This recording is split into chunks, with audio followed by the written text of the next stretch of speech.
রক্ষা করতে, যে কোনো ষড়যন্ত্র থেকে দেশকে রক্ষা করতে তারা সদা প্রস্তুত।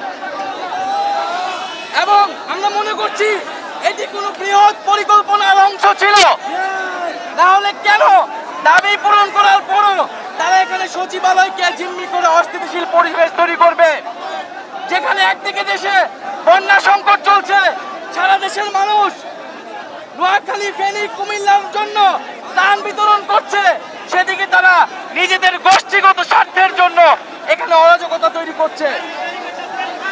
আমরা ছাত্র জনগণকে আহ্বান করব যে আপনারা সদা প্রস্তুত থাকবেন আমাদের সাথে। অন্তর্বর্তীকালীন সরকার, দেশপ্রেমিক সেনাবাহিনী এবং আইন শৃঙ্খলা বাহিনী আমরা সকলে ঐক্যবদ্ধ দেশকে এবং আমাদের অভ্যুত্থানের স্পিরিটকে রক্ষা করার জন্য।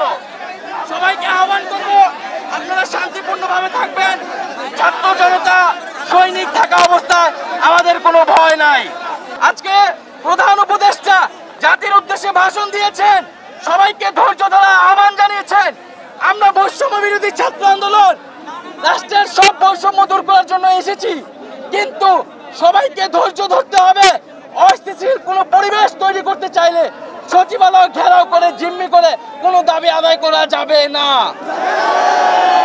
আমরা সকলের যৌক্তিক দাবি শুনবো, কিন্তু কোনো অযৌক্তিক পন্থায় কাউকে জিম্মি করে কোনো গোষ্ঠীগত কায়েমি স্বার্থ আদায় করতে আসলে তা ছাত্র জনতা প্রতিহত করবে। সবাইকে আহ্বান করব আপনারা শান্তিপূর্ণভাবে অবস্থান করুন। আমাদের সমন্বয়ক, আমাদের উপদেষ্টা বিন্দুরা আছেন, তারা আসবেন, তারা কথা বলবেন। আপনারা শান্তিপূর্ণভাবে অবস্থান করুন আমাদের পরবর্তী নির্দেশনা না আসা পর্যন্ত। আচ্ছা, টাইমটা দেখে বলুন। হ্যাঁ স্যার, আমরা যখন ঢাকা ইউনিভার্সিটি থেকে 9:30টার দিকে সবাই চলে আসছি আর কি, আমি মিছিলের সামনের দিকে ছিলাম, কয়েক রাউন্ড গুলি করছে আর কি। তারপরে আমরা পিছনের দিকে চলে গেছি যে গুলি করতেছে কিনা। তারপরে আবার যখন চলে আসছি তখন দেখি যে ওরা পোশাক খুলে গেঞ্জি পরে পালাইতেছিল। এই পালাই গেল কেন? এই বাংলাদেশে আমরা আনসার বাহিনী নামক কোনো বাহিনী আর চাই না। এখানে আমাদের সার্জিস ভাইয়েরা, তারপরে হাসনাত ভাই, ওনারা হলো স্ট্যাটাস দিছে। আমরা যখন এসএমএলে ছিলাম, আমি এসএমএল থেকে আসছি, সাথে সাথে আমরা রেডি হয়ে চলে আসছি। আমরা তো দেশের জন্য সবসময় রেডি। 3 দিন ধরে টিএসসিতে কাজ করতেছি। আজকে যখন দেখলাম ষড়যন্ত্র চলতেছে, আমরা এটার জন্য রেডি। আমরা সবসময়ই রেডি। আসার পরে দেখি যে আনসাররা পুরা সচিবালয় ঘিরে রাখছে এবং হলো কাউকে ভিতর থেকে বাইরে বের হইতে দিচ্ছে না।